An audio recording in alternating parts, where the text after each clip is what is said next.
Hello, beautiful soul! Welcome back to my channel. This is my channel from Japan, kabayan. Capricorn, this reading is for you. Tao na ako na kay Capricorn.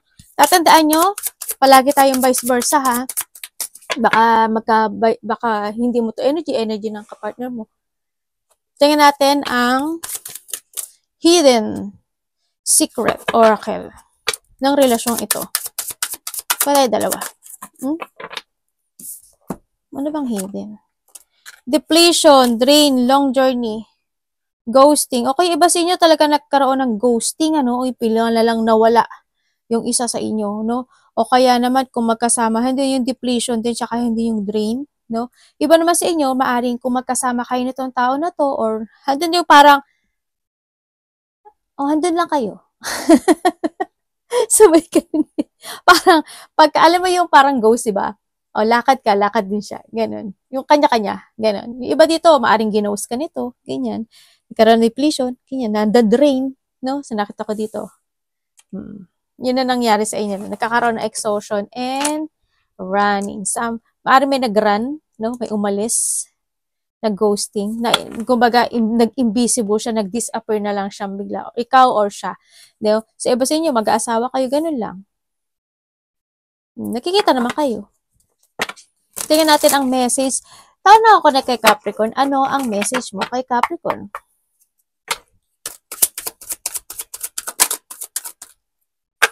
Tao na ako na kay Capricorn. Anong message nyo kay Capricorn? Ano ang message? Ayan na. Unexpected outcome. Things didn't go the way I planned. Medyo parang disappointment nga, ano, ang nakita ko dito. Daydreaming. Yan. Ang message niya sa'yo, I'm always longing for you. Ganun. Or vice versa tayo. Handun pa rin yung connection, no? Sa nakita ko ito. Mara naaalala ka pa rin niya. Capricorn, ikaw din, ganun din. Sa nakita ko dito. May mga unappreciated. I felt like you didn't care. Yun, kung kayo is makasama nito, kasi nga there's a ghosting, parang invisible kayong dalawa sa isa't isa, hindi yung parang nararamdaman ng bawat isa, parang walang care, no? Ganyan. And then pa rin yung longing to each other. And then kung magkahiwalay na kayo nitong tao na to, sa nakikita ko dito, naramdaman niya na wala kang pakialam, Capricorn, sa kanya. Ganun. Kaya handun pa rin yung naalala ka niya, na titing ka pa rin niya kahit pa paano. Tao na nakakonect kay Capricorn. Ano ang nararamdaman mo kay Capricorn? Alam niyo, parang nagmamahala naman kayo nito. Wala. Dalawa to eh.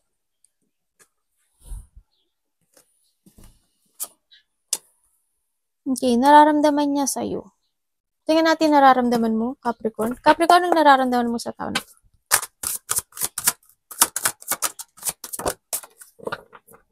Devil. Tingnan natin. Capricorn, bakit Ace of Wands? Nagwawala ano mo. Tamo, Lovers.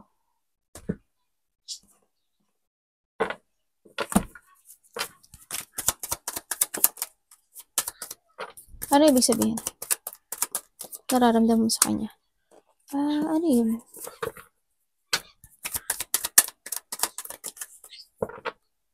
Nandito si Hierophant. Alam mo, Capricorn, ang nararamdaman niya sa'yo? Ano? I value you. Binalyo ka nito. As in, andun pa rin naman yung pagpapahalaga nitong tao nito sa'yo, no? Kumbaga, nararamdaman niya sa'yo is there's a lack of clarity when it comes sa inyong dalawa.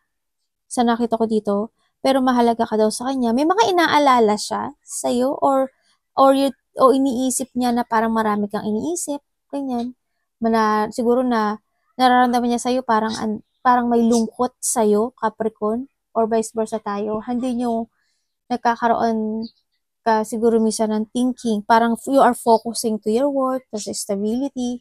Parang ganun ang nakikita ko sa'yo eh. Nararamdaman siya, I value you. Nararamdaman niya sa'yo, may lungkot. Siyempre, may lungkot. Kasi, ang nakikita ko dito,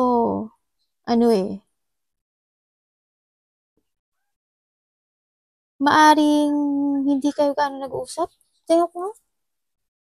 Ace of Swords and Eight of Swords. Oo, kulang kayo sa communication nito. Sa nakita ko dito. Kung kayo is magkasama nito ha, kung kayo is magkasama nito, sinasabi niya sa'yo, Capricorn, na mahalaga ka daw sa kanya. No? Hindi sa Ace of Wands sa Ace of Swords kasi, ibig sabihin, mahalaga ka sa akin. Nag-aalala ako sa'yo kasi, parang minsan ang lungkot mo. Parang minsan may iniisip ka. You are focusing to your work, focus ka sa trabaho mo, sa stability. Kahit nakikita ko na pag-aalala to, it's more pag-aalala yung magkakasama magkakasama. Tapos hindi yung alam niya na minsan medyo napapagod ka, ganyan. Kung kayo is magkahiwalay nito, tao na to, nararamdaman niya sa'yo,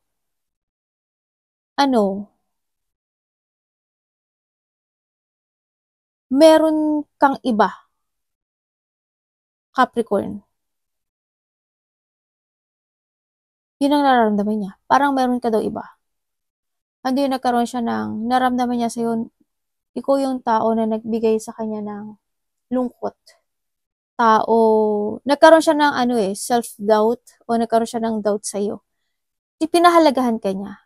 As in, pinahalagahan ka niya. Sa nakita ko ito, nagkakaroon siya ng sadness, emotion, nagkakaroon siya ng isolate sa sarili niya, no? Or talaga yung loneliness when it comes sa kanya. Naramdam niya sa ganun.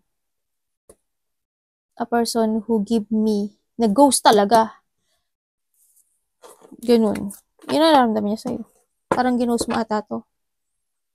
Sa yun nasa magkakahiwalay. Kung magkakasama kayo, hindi naman. Tingnan natin, bakit devil? Capricorn, bakit devil ang nararamdaman mo sa kanya? Kumbaga, din yung nawalan siya ng happiness. Nalulungkot siya. Ganyan. Malungkot siya. Bakit devil ang nararamdaman mo sa kanya? Sa Capricorn.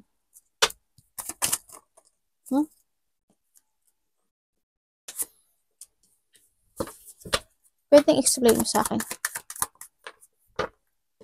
Medyo hindi maganda. Okay, Capricorn, sa mag-asawa, ha? O mag-asawa, magka-relasyon, no? Sa nakita ko dito. Unahin muna natin yan. Kung kayo is hindi naman kayo nagkahiwalay, mag-asawa at magka-relasyon naman kayo, ang nararamdaman mo sa kanya, Capricorn, o maaari tayo vice versa, ha? Nararamdaman mo sa kanya, mahina siya. May sakit ba to, Capricorn? Yung nakita ko, sabi mo, stuck siya. Meron sa kanyang part na weak siya. Either may sakit siya, or kasi parang may isang problema ako nakikita dito, no? May mga tension talaga na hindi pa nagtatapos sa inyong dalawa sa nakita ko dito. Nararamdaman mo sa kanya, kahit na stuck siya, kahit na weak yung energy niya, or weak yung nararamdaman niya this time, kasi pero pilit niyang pinaglalaban niya yun. Pilit siyang nakikipag sapalaran doon sa sitwasyon na yun. Sabi mo. No? Nararamdaman niya rin sa'yo, six of wands. Kumbaga, kahit na nahandin yung sitwasyon na weak situation na nakikita niya sa'yo, pilit din niya na pilit kanyang gustong suportahan dito, no? Sa nakikita ko dito sa'yo. Yun ang sabi mo, Capricorn. Kung kayo is nagkahiwalay o magkahiwalay na nitong tao na to, sa nakikita ko dito, ang nararamdaman mo sa kanya, Capricorn, sabi mo sa kanya, seloso, selosa. Pag kinausap mo, hindi nagpapatalo.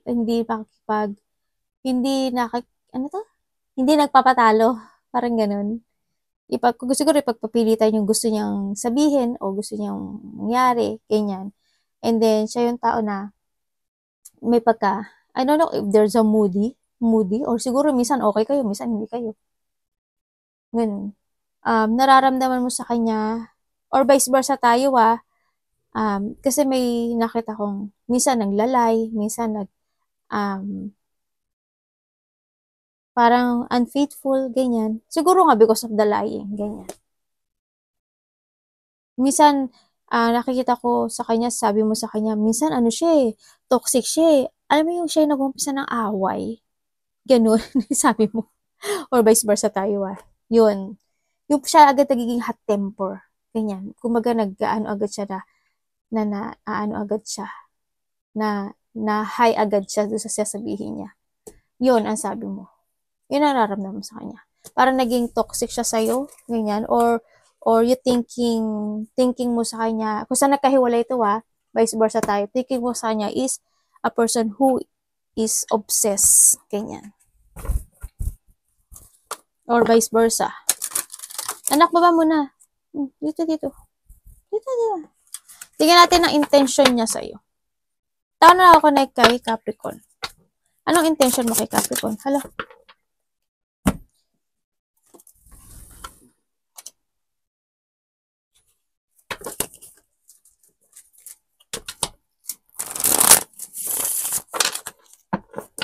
Meron tayo Three observe.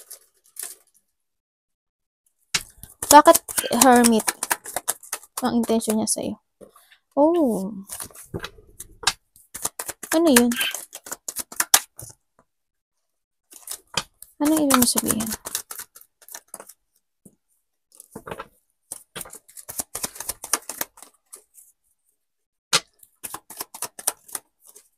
Ten of Wands. Ten of Wands and the Nine of Pentacles. Okay. Ang intention niya sa'yo, kung kayo is hindi pa kayo nagkakahiwalay or mag-asawa, magkarelasyon, ang nararamdaman niya sa'yo, I feel disconnected sa'yo, sabi niya. Alam mo, Capricorn, I feel disconnected. Naguguluhan ako sabi niya ganun. Naguguluhan ako. Kasi, kumbaga, hindi niya daw alam kung ano ba to? Kung saan siya mag-i-stand sa'yo. Ganun. Kumbaga, siguro andun yung sitwasyon na hot and cold, o kaya andun yung sitwasyon na kasi nga sabi dito parang invisible ka, di ba? Parang invisible ka sa kanya. Parang minsan, hello, andito ako. Parang gano'n. Yung mga ganun. Siguro nga kasi bihira ka siguro. If ever ganyan, if ever na talagang hindi kayo gano'n nag-uusap, kumbaga mag-uusap lang kayo kapag may kinakailangan, ganyan. Ito talaga yung always longing for you, sinasabi dito. And I feel like, nafe-feel niya talaga na you didn't care sa kanya. Sa nakikita ko dito, yun talaga yung nararamdaman niya. Wala tayong magagawa doon. Yun ang feeling niya. Kasi nga, ang nangyayari dito, parang hindi, sabi niya nga talaga, parang disconnected siya. Kaya hindi yung loneliness, no? Sa nakikita ko sa kanya. Hindi yung minsan na, parang nakakaramdam siya ng pagod or yun ang intention niya sa'yo. Intention niya, so gusto ko niya kausapin, syempre. No? Gusto niya kausapin, gusto niya magkaroon ng connection sa'yo. Kaso, mayroong blockage sa inyo. Sa inyong dalawa. Maaring hindi yung nagdi-distance yung isa. No? Ganyan. May distance. Ang nakita ko dito. Kumbaga nagkakaroon kayo ng division sa pagkakasama to Kanya-kanya. Nabasa ko na to sa iyo Kasi hindi kayo sa dalawa niyo na mahalaga ang bawat isa sa inyo. Kasi bawat isa sa inyo, sarili lang din iniisip Hindi naman ko sinasabi na makasarili ang bawat isa. Kumbaga, mas nagpo-focus kayo sa mga ginagawa niyo to each other. Yun ba, ikaw Capricorn, ginagawa mo yung part mo, ginagawa rin niya yung part niya, ganun. Sa magkakasama to ganun. Kung kayo is magkahiwalay nitong tao na to, no? Ang intention niya sa'yo, wala,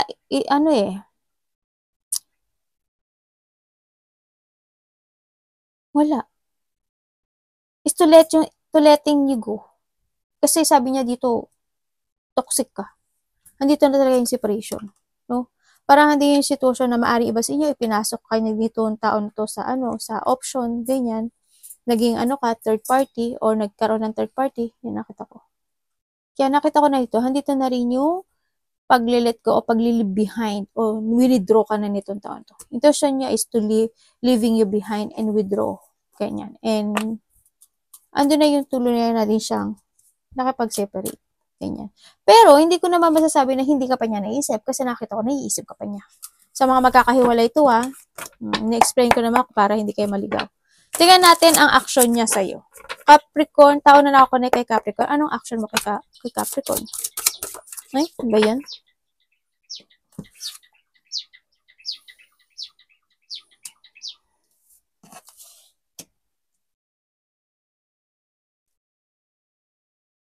Action niya sa'yo.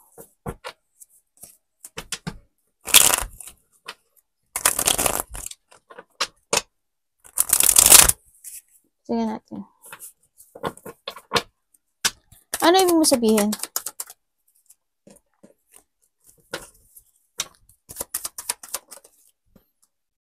Nasisinok ako. Okay, ang action nito sa'yo, kung kayo is magkasama, mag-asawa, magkarelasyon, ang action niya sa'yo is medyo medyo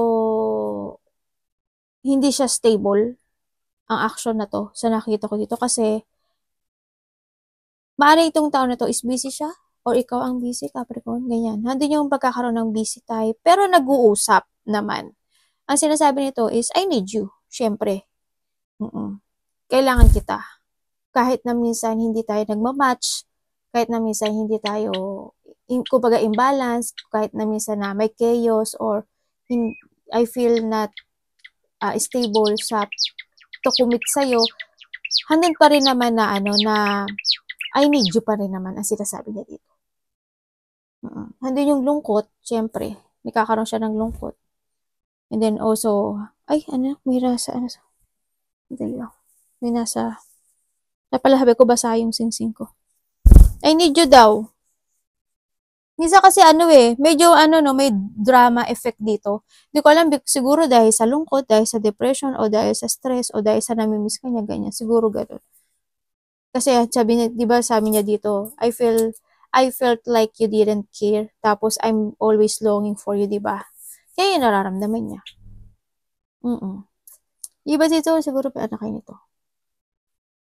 Kung kayo, hindi ko naman nakikita na hindi ko nakikita na magkakaroon kayo ng hiwalayan. Kung sa magkakaano to sa magkakaasawa sa magkakarelasyon. Kasi andito siya si Tower.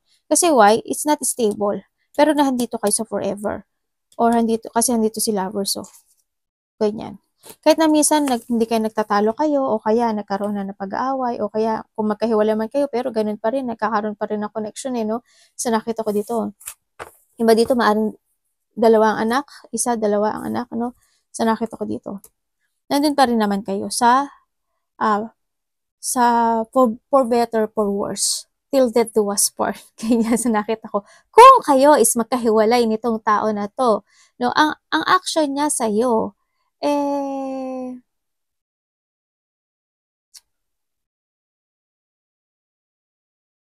boundary. Wala. Ang action niya, wala. It's chaos. Ganyan. Kumbaga,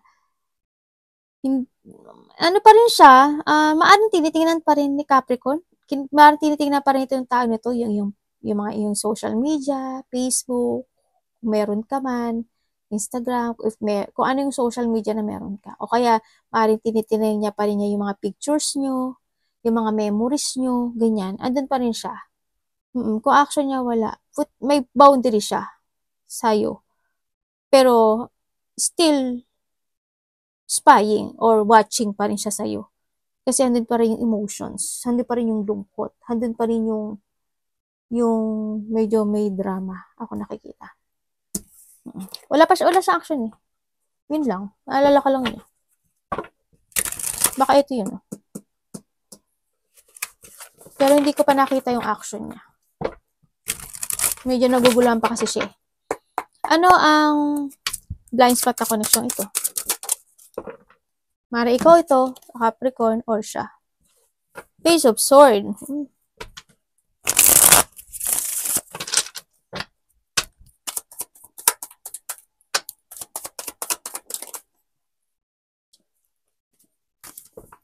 Ten of Cups ba to? Nine of Cups. The King of Cups. Thank you. The 4 and the 4. Oh. Okay. Para sa mag-aasawa or magkarelasyon, ang koneksyong ito, ang blind spot na koneksyong ito, ikaw to or siya, kasi itong tao na to ay still care. Still care, handun pa rin yung situation na still holding, nagkahandod pa rin yung they waiting for more on development to each other, ganyan sa nakita ko dito. Focus kayo at dedicated kayo sa inyong mga goals this time, sa nakita ko dito. Pero handun pa rin yung paghihintay, handun naman nagkakausap naman kayo eh. Handun pa rin naman yung caring, kahit minsan nagkakaroon lang talaga ng dissatisfaction or may mga katanungan lang talaga na hindi minsan masabi ng isa't isa, sa nakikita ko dito. Andun pa rin kayo, stuck pa rin kayo sa isa't isa. Stuck on you. Ganun. Still waiting to grow, to develop. Ganyan, still, pa rin, nagkakaroon pa rin naman kayo ng, kumbaga, nag-explore, ang arte ko talaga. Nagkakaroon pa rin kayo ng exploration sa isa't isa.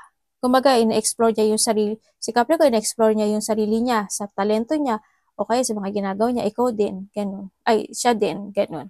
Kung kayo, stable naman yun dito, kung kayo nakikita ko naman na nag-uusap kayo eh. Kung kayo is magkahiwalay nitong tao na to, sa nakita ko dito, isa sa inyo is na-stuck. Yun ang blind spot. Isa sa inyo is still stuck. Ang isa pa rin sa inyo yung parang ang daming katanungan na pupapasok sa isip niya. Bakit ganun? Bakit ganyan? Anong ganun. Nakikita ko. Gusto ka pa rin niya kausapin or vice versa. Kasi they still care. Naghihintay pa rin siya. Maaring long distance kayo nitong tao na to, no? O nasa ibang lugar siya, na isa ibang bansa. Ganun ang nakikita ko sa kanya. Naghihintay at naghihintay ng sign. At naghihintay na gusto kanya kausapin. Actually, ganun din. Para nag-i-inspire siya sa'yo. They're always thinking of you. Or ikaw ito Yung gusto kanya kausapin, syempre. Naghihintay. Kung paano kayo naghihintay, ay walang mangyari.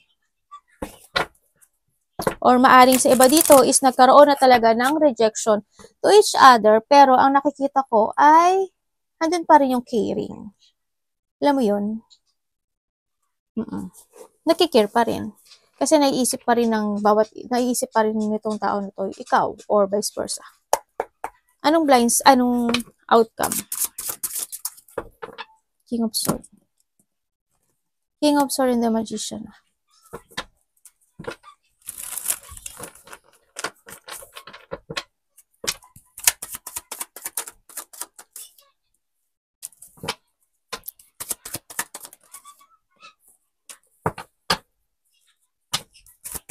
Alam mo, meron talaga akong babae na nakikita na hindi stable. Palaging lumalabas yun sa akin. May sakit siguro. Okay, ang outcome ng koneksyong ito, kung kayo is magkasama nitong tao na to, hindi man kayo stable or nagkakaroon man ng sometimes hindi kayo nag-uusap or nagkakaroon ng cold relationship sometimes kasi hot and cold kasi ang nakita ko dito. Hando naman yung supporting to each other, no? Sa nakikita ko sa inyo. Dalawa. Hando rin naman yung situation na kahit na nagkakaroon kayo ng doubt sa isa't isa, ganyan, minsan hindi kayo nagmamatch ng energy, hando naman din yung suportahan, no? Sa nakita ko dito. Yun. Kasi inuuna nyo pa rin, kumbaga handun pa rin yung balancing. Nagkakaroon pa rin kayo ng balancing relationship to each other. Nagkakaroon pa rin kayo ng controlling and balancing pa rin sa lahat ng bagay o sitwasyon niya sa buhay nyo. Kahit na hindi nagkakaroon minsan ng stability sa inyong dalawa, no?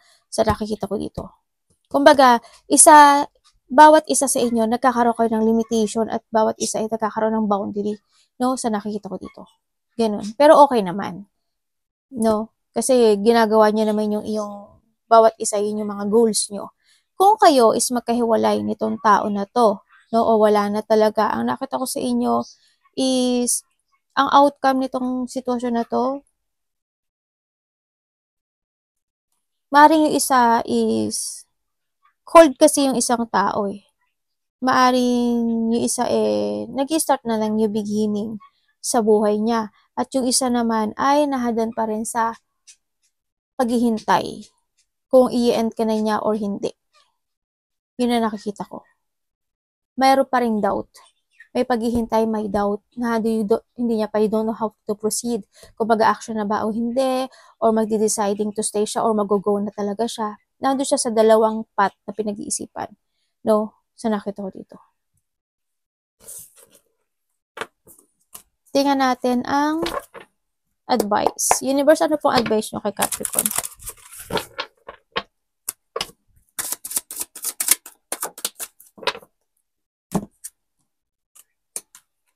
Ano ba yun? Malabas ka cards. Dali lang.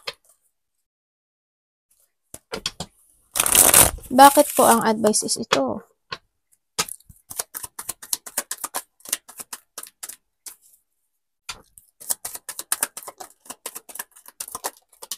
Da.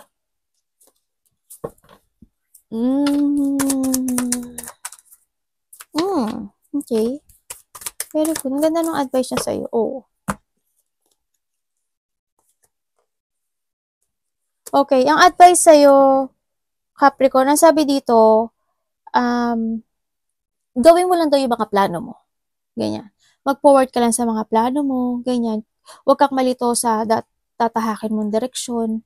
And then also, ang nakita ko dito, huwag mong iisipin na nag-iisa ka sa hamon ng buhay o nag-iisa ka na lumalaban sa direction mo, no? Kasi sabi ko sa'yo na andyan naman yung partner mo if ever na may kasama ka, no? Yung mga trusted person naman ako nakita, yung pamilya mo, ganyan, no? And mag-focus ka daw sa iyong kaperahan, stability, and then also into your health if ever na may health issue in a part of the family, ang nakikita ko dito. And then also, accept all the lesson, no?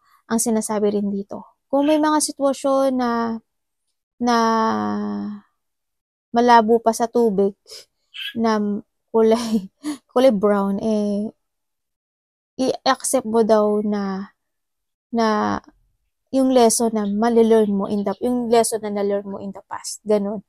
And then nakita ko kasi dito, when it comes to your advice kasi din, kumbaga explore yourself. Hanapin mo yung, naarte ko talaga, hanapin mo yung yung mga, ilabas mo yung mga talento mo.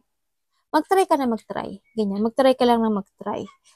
And believe yourself, syempre, dito sinasabi dito, no? Believe yourself, huwag kang malilito, huwag ka masyadong emotional, i-release mo yung takot mo, and then, kumbaga, i-reveal mo yung mga kakayahan, yung mga advice sa'yo, no? Sinasabi dito. And, improve your finances, if you have a health issue, ganun din.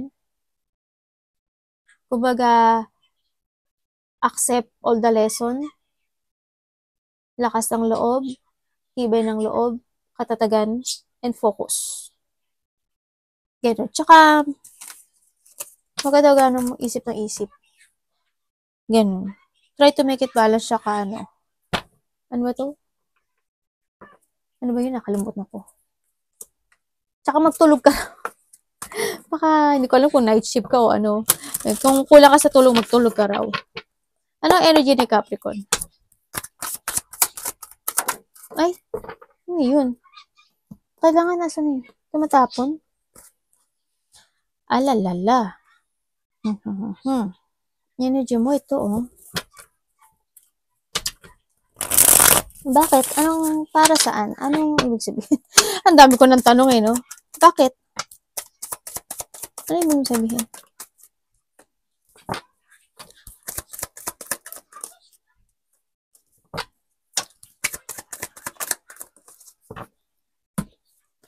Okay, thank you.